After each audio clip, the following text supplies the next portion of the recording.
Hello दोस्तों, आज की रोमांचित कहानी में आप लोगों का स्वागत है।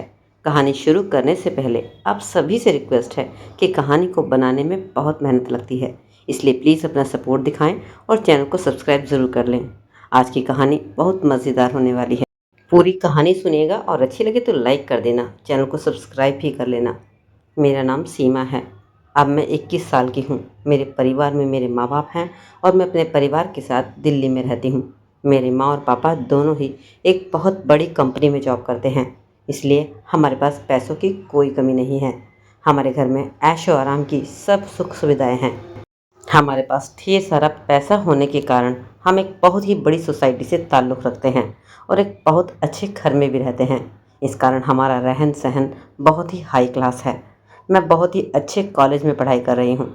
बचपन से ही मुझे मेरे स्कूल में सहेलियाँ पढ़ाई प्रवृत्ति की मिली थी, इसलिए मैं भी बचपन से ही बहुत पढ़ाकू बन गई और इसी कारण पढ़ाई के अलावा बाहरी दुनिया की बहुत सी बातें मुझे मालूम ही नहीं थी। इसलिए प्यार, आनंद, इन सब चीज़ों का मुझे बिल्कुल भी अंदाज़ा ही नहीं था।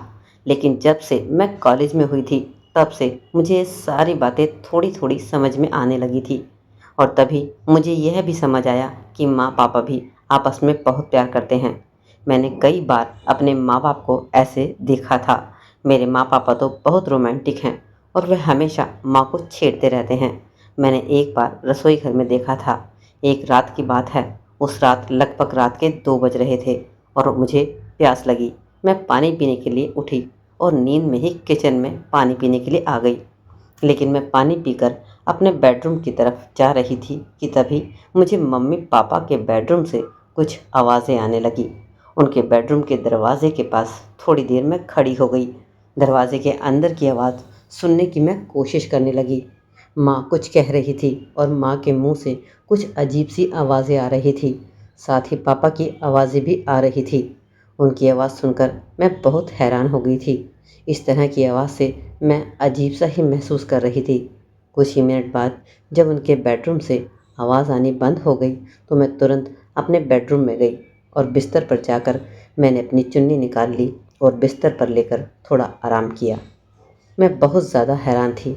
उस समय मेरे मन में अजीब अजीब ख्याल आ रहे थे कि मम्मी पापा क्या कर रहे होंगे, किस तरह से वह दोनों कैसे रह रहे होंगे। ऐसे विचार करते हुए मुझे बहुत सा मज़ा आने लगा था। मम्मी पापा के विचार करते हुए मैं चुप हो गई और सो गई। घर में मम्मी पापा घर पर ऐसे ही रहते तो तब तक वो सब ठीक था, लेकिन धीरे धीरे उनकी हरकतें और ज़्यादा बढ़ने लगी। इसलिए हम कहीं बाहर घूमने के लिए गए तो वहाँ भी दोनों ऐसे ही करते थे। पिछले अक्टूबर महीने में हम मुंबई घूमने गए थे। वहाँ हमने एक कमरा बुक किया था। उस कमरे में एक ही बेड पर हम तीनों ही सो रहे थे। मैं सीधे हाथ की तरफ सो रही थी, माँ बीच में और पापा उल्टे हाथ की तरफ सो रहे थे। कमरे में पूरी तरह अंधेरा था, इसलिए कुछ भी दिखाई नहीं दे रहा था। रात के 2 बजे के आसपास मुझे माँ की आवाज़ सुनाई देने लगी। मैंने धीरे से अपना हाथ साइड में रखा। तब मुझे पता चला कि माँ मेरे पास थी ही नहीं, वह पापा के पास चली गई थी। मुझे सब अच्छा नहीं लगा। माँ को इस तरह की हरकतें नहीं करनी चाहिए थी और मेरे पापा भी कितने ज़रूरतमंद हैं। मैं मानती हूँ कि औरत और आदमी की इच्छा कभी भी हो सकती है, वह कभी भी किसी भी जगह उस चीज़ को लेने से नहीं छोड़ते। फिर मुझे धीरे से माँ की आवाज़ सुनाई दे रही थी। फिर कुछ ही मिनट बाद माँ की सांस लेने की आवाज़ें सुनाई दी और फिर मैंने उनकी उल्टी तरफ मुंह करके सोने का निर्णय लिया। उस पलंग के एक तरफ माँ और पापा थे और इस पलंग की एक तरफ मैं आराम कर रही थी। लेकिन मुझे नींद नहीं आ रही थी। मुझे अपने अंदर कुछ अजीब सा महसूस हो रहा था। फिर मैं अपने आप को संभाला और चुपचाप से उसके 2 दिन बाद हम मुंबई से घर वापस ला गए। अब पिछले 3 महीनों से मेरे माँ पापा हमारे घर में रोज़ नए नए लोगों को लाने लगे थे। पापा रोज़ रात को हमारे घर पर नए नए लोगों को लाते और लोग सुबह जाते थे। पापा कभी कभी तो उम्र के 50 साल के आसपास के लोग भी हमारे घर पर लेकर आते थे। जब से पापा उन लोगों को हमारे घर लाने लगे, तब से माँ ने मुझे ये कह दिया था कि रात को 10 बजे के बाद तुम अपने बेडरूम में ही रहना। पापा के दोस्त हॉल में शराब पीने के लिए बैठने वाले हैं, तो बिल्कुल भी अपने कमरे से बाहर मत आना। रात के 10 बजते ही घर की सभी लाइटें बंद हो जाती थी और माँ और पापा और वह आदमी एक कमरे में जाकर बैठ जाते थे। रोज़ नए नए आदमी पापा को पता नहीं कहाँ से मिलते थे। यह पापा को ही पता था।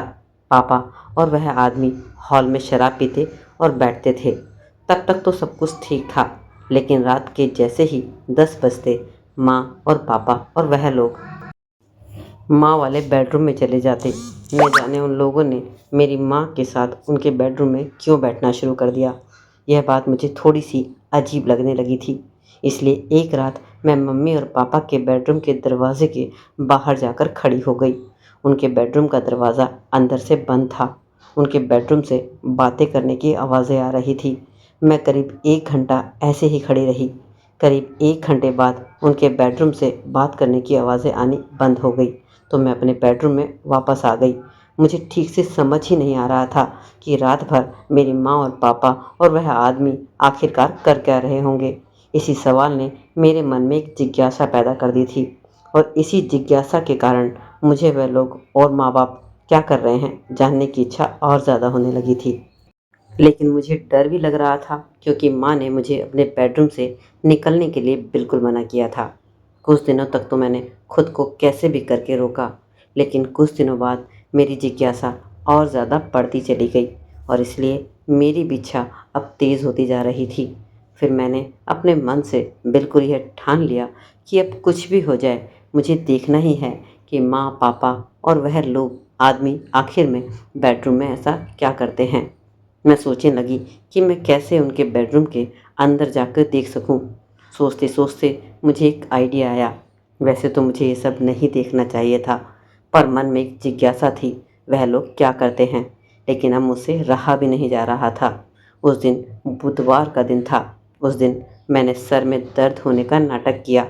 इस वजह से उस दिन मैं कॉलेज भी नहीं गई।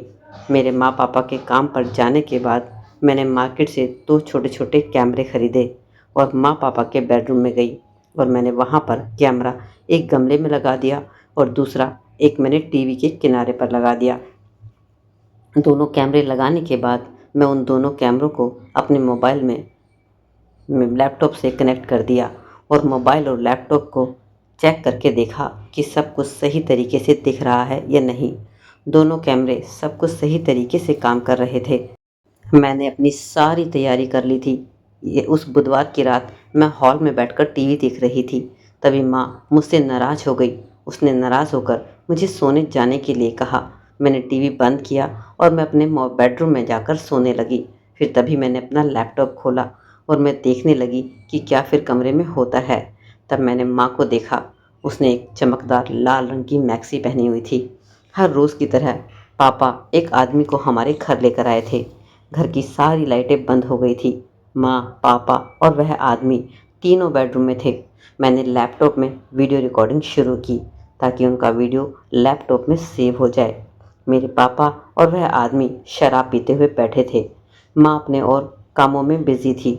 उस दिन तक तो मुझे लैपटॉप में कुछ नज़र नहीं आया। मैंने सोचा अब मैं सो जाती हूँ, वैसे भी जाग कर कुछ फ़ायदा तो है ही नहीं। मैंने पास में रखी अपनी पानी की बोतल ली और मैं पानी पीने लगी। तभी मैंने वीडियो में माँ को उस आदमी के पास बैठते हुए देखा। वह आदमी माँ के हाथों पर हाथ रख रहा था। यह देखकर मुझे झटका लगा। पापा सामने बैठे थे और उनके सामने उस आदमी ने ऐसा काम किया था। मेरे पापा की तरफ मैंने देखा तो पापा उस आदमी से बिल्कुल आराम से बात कर रहे थे और उसे कुछ भी नहीं कहा। पापा का कोई रिस्पॉन्स ही नहीं था। मुझे इस बात पर आश्चर्य हो रहा था कि माँ भी उस आदमी को कुछ बोल ही नहीं रही थी। वह भी मुस्कुरा रही थी। माँ उस आदमी के पास बैठी थी। यह देखकर मेरी तो नींद ही उड़ गई। फिर उन तीनों ने ही शराब पी। पापा एक कुर्सी पर बैठ गए। तभी माँ और वह आदमी दोनों बेड पर लेटे, और उसके बाद का जो नज़ारा था मैं देखकर हैरान ही रह गई। मैं सोच भी नहीं सकती थी, क्योंकि मेरे माँ बाप ऐसे हैं और मेरी माँ ऐसी है। पर पता नहीं जाने क्यों वह सब देखकर मुझे कुछ अजीब सी फीलिंग भी हो रही थी। वह सब देखना मुझे अच्छा लग रहा था, और ऐसा शायद मेरा करने को भी दिल कर रहा था। माँ भी बिल्कुल मज़े ले रही थी। उसे कुछ नहीं कह रही थी। पापा को कोई फ़र्क ही नहीं पड़ता कि उनकी पत्नी उनके सामने किसी दूसरे आदमी से बात कर रही है। कुछ मिनट बाद अचानक से वह आदमी पागल जैसा करने लगा। मेरे पापा कुर्सी पे बैठकर हाथ में शराब का गिलास लेकर अपनी पत्नी को देख रहे थे और मैं यह सब बेहिचक और बेशर्मी से देख रही थी। मेरे हाथ अपने आप ही मेरे शरीर पर रेंगने लगे। सच कहूँ तो मुझे भी बहुत मज़ा आ रहा था। मैंने तुरंत अपना लैपटॉप एक तरफ रख दिया और फिर मैंने अपने कपड़े उतार कर फेंक दिए और अब उस अंधेरे में मैं पूरी तरह से तैयार होकर पीछे तकिए पर टिक कर बैठ गई। लैपटॉप मेरे पास ही था। एक तरफ मैं लैपटॉप देखती रही। कुछ समय बाद वह आदमी रुक गया। फिर उसने मेरे पापा की तरफ देखा तो पापा ने अपनी बोतल बाहर निकाली और वह हाथ में लेकर पी रहे थे। उनकी नज़र माँ और उस आदमी पर ही थी। अब आगे क्या होगा इसकी मुझे उत्सुकता थी। तभी अचानक से मेरे पापा उठे। मैं पापा को देख रही थी। पापा माँ के बीच जाकर बैठ गए। जैसे ही माँ ने बोलने के लिए अपना मुंह खोला तब उस आदमी ने आगे से पकड़कर ले लिया और उन दोनों को माँ के साथ ऐसा करते देख मेरे मुंह का पानी छूट गया। माँ और वह आदमी बहुत थके हुए थे। उसके बाद पापा उठे और उन्होंने कमरे की लाइट बंद कर दी। कमरे में अंधेरा हो गया। फिर मुझे कुछ भी दिखाई नहीं दे रहा था, इसलिए मैंने लैपटॉप बंद कर दिया और फिर मैं सो गई। सुबह जब मैं उठी तो मेरी आंखों के सामने कल रात की मेरी माँ और उन दोनों के चेहरे भी दिख रहे थे। मैं जल्दी से उठकर अपना सब कुछ समेटा और बाहर आई तो मैंने देखा कि माँ पापा अपने बेडरूम में ही थे। शायद मेरे उठने से पहले ही वह आदमी चला गया था। अगले दिन माँ पापा की कंपनी की छुट्टी होने के कारण वह दोनों घर पर ही थे। मैं किचन में गई तो माँ किचन में नाश्ता बना रही थी और पापा उसे पीछे से पकड़कर उनके साथ मस्ती कर रहे थे। रोज़ की तरह माँ बहुत खूबसूरत और सुंदर दिख रही थी। मैं किचन में गई तो माँ ने मुझे नाश्ता दिया। मैंने उन दोनों को देखकर नाश्ता खाया और मैं कॉलेज के लिए निकल पड़ी। उस दिन के बाद से हर रात सोने से पहले मैं लैपटॉप में वीडियो रिकॉर्डिंग शुरू करके सोती हूँ और पूरे हफ्ते का उनका मेरी छुट्टी के दिन पूरे दिन देखती हूँ। आज मेरे लैपटॉप की हार्ड डिस्क की आधी से ज़्यादा जगह उनके फ़ोटो से और वीडियो से भरी हुई है। जब मैं उनकी यह करामात देखती हूँ तो एक बात मुझे पूरी तरह समझ में आती है कि कुछ हद तक बच्चों के बिगड़ने में माँ बाप का ही हाथ होता है। माँ बाप को घर में संभल कर रहना चाहिए, बच्चे खासकर जब जवान हों। अब मुझे भी उनकी वीडियो देखने की लत लग चुकी है और न जाने उन वीडियो को देखकर मैं क्या क्या करती हूँ। अपनी लाइफ लगभग मैं ख़राब कर चुकी हूँ। तो बस मैं इस कहानी के माध्यम से आप लोगों को यह सलाह देना चाहूँगी कि अगर आपके घर में भी कुछ इस तरह का माहौल है तो अपने आप पर कंट्रोल रखें और हो सके तो आप समझदार हैं, बड़े हो चुके हैं, अपने माँ बाप को इस तरह की हरकतों के लिए रोकें, उन्हें समझाएं और गलत होने से रोकें और खुद भी बर्बाद होने से बचें। तो दोस्तों ये थी आज की कहानी। आपको कैसी लगी और आपकी क्या राय है इस कहानी के बारे में आप भी कमेंट सेक्शन में बताइए। और आपने चैनल को सब्सक्राइब तो कर ही लिया होगा। आप बाकी अपना सपोर्ट बनाए रखें। Take care, bye bye.